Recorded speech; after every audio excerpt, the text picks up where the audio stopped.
fire. Okay, she was basically there trying to help us fight terrorists, and she comes here and she criticizes them, and she's on the terror watch list. And you want to talk about weaponized legal system, Top? The same thing that's happening with her is exactly what they've been doing to Donald Trump. Am I right? Yeah, you're taking parts of the U.S. government and throwing at your opponent. Tulsi Gabbard has appeared on the Patrick Bet-David podcast quite a few times, and on those appearances, she revealed a lot of very, very interesting information, as well as a lot of Tulsi's appearances on the Joe Rogan podcast and, you know, all the other podcasts that she goes on. In this video, Patrick Bet-David discusses the fact that Tulsi is now put on a certain list, and the list that she is on is not a good list to be on, and the elites are basically, very obviously, trying to silence Tulsi Gabbard, and whenever the elites are trying to silence you, you're probably getting very, very close to the truth. Let's get into this video here from Valuetainment of Patrick Bet-David talking about Tulsi Gabbard being added to this list and just absolutely destroying these woke elites that are trying to silence Tulsi Gabbard. Let's check this out.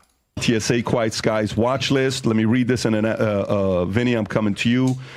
So former Congresswoman Tulsi has reportedly been named on the Transportation Security Administration Quiet Skies watch list.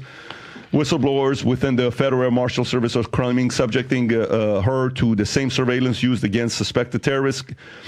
Gabbard, a lieutenant in the U.S. Army Reserve and a fierce critic of Biden administration, has unknowingly had 2 explosive detection K9 teams, 1 transportation security specialist explosives, 1 plainclothes TSA supervisor, and 3 Federal Air Marshals on every flight she boarded since being added to the list.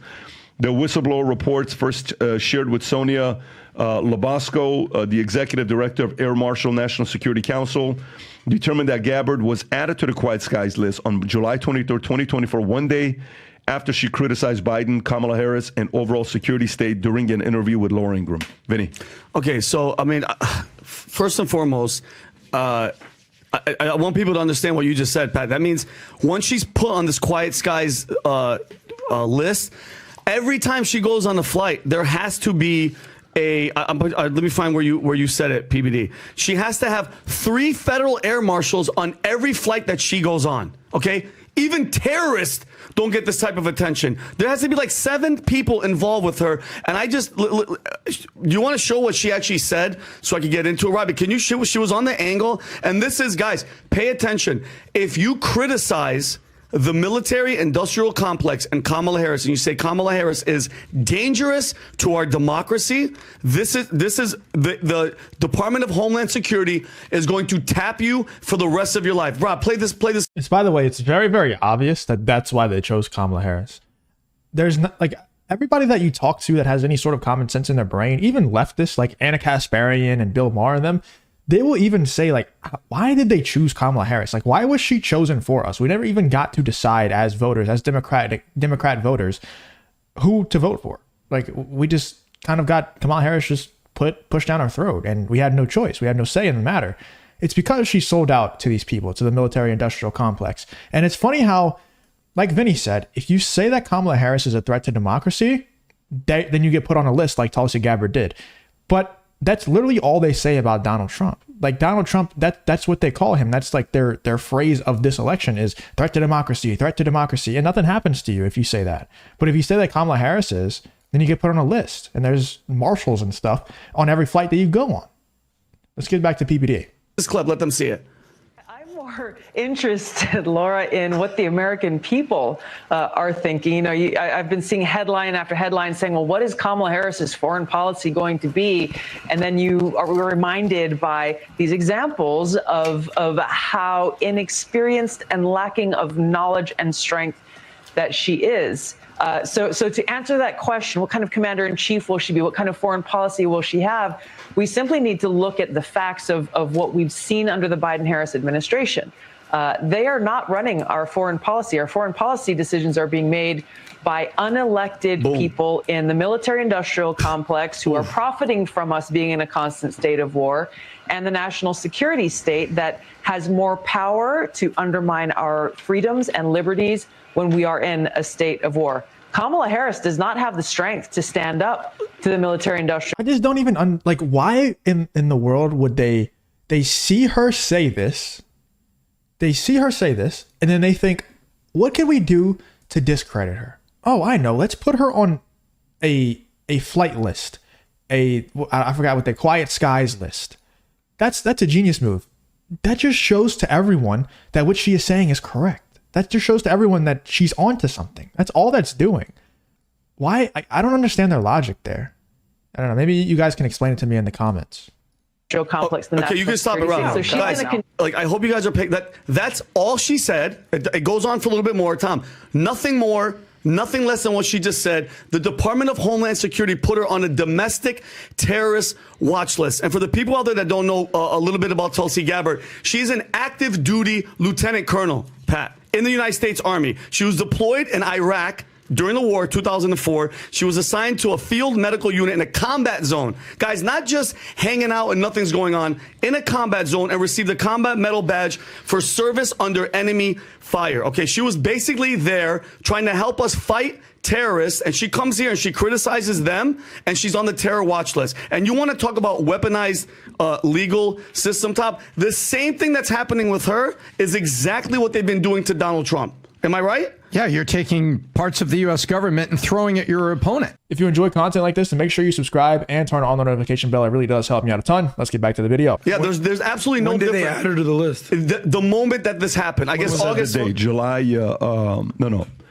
So the whistleblower, she was added to the list July 23rd, 2024. So this just happened. Adam, and July 23rd. Yes. Was Kamala already the presumptive nominee at that point? I think so. I'm pretty sure. Right. Yeah. I mean, can I give you my little 2 cents? Yeah, and I'm almost done. But think of this, Adam. Just on a security level, and I know, Tom, we talked about it on the unusuals, where it's not going to be there forever. But do you understand the mental screw that it does to her? Because for the rest, by the way, I don't know if she's suing Rob. Can you check if she's suing she's suing them for doing this? For the rest of her life, Adam, her phone, she's always going to be questioning: are they listening to me? Are they watching my family? If I'm flying, who is that person? Are they checking me? Do you understand what type of disrespect? And again, Alejandro Mayorkas and the Department of Homeland Security, there's enough shit. We have terrorists, actual terrorists, walking over our border. Remember, they don't know the number. We caught 150, but God knows how many are here. We had that one guy, Tom, that came over, remember, and he was like this: soon you will know who my name is. These are actual terrorists, and you take an active duty lieutenant colonel and put her on this list. Shame on all of you, every single one of you, and the people that let them put her on this list, shame on you. They should freaking resign. One whistleblower came out. Where are the rest of you? Unbelievable. So let me, who runs TSA? This guy named. By the way, all the things that Vinny was saying here is spot on, and it just makes it even more respectable of people like Tulsi Gabbard who come out and they say things like that because of everything that Vinny and Patrick Bet-David are saying here, because of the fact that for the rest of her life she's going to be wondering, are they listening, and all the other things that he was saying.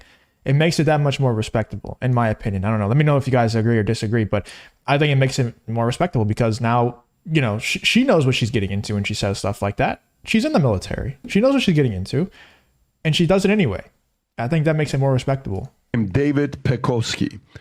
David Pekoski became the president of TSA under Trump in 2017, okay?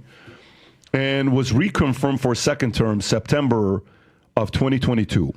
He leads a workforce of 60,000 agents, 440 airports. Under his leadership, TSA, during his tenure, TSA Pekoski also served as the Department Homeland Security and acting secretary from January 20 to February 2022. And Rob, can you find out who Pekoski reports to? So who does TSA report to?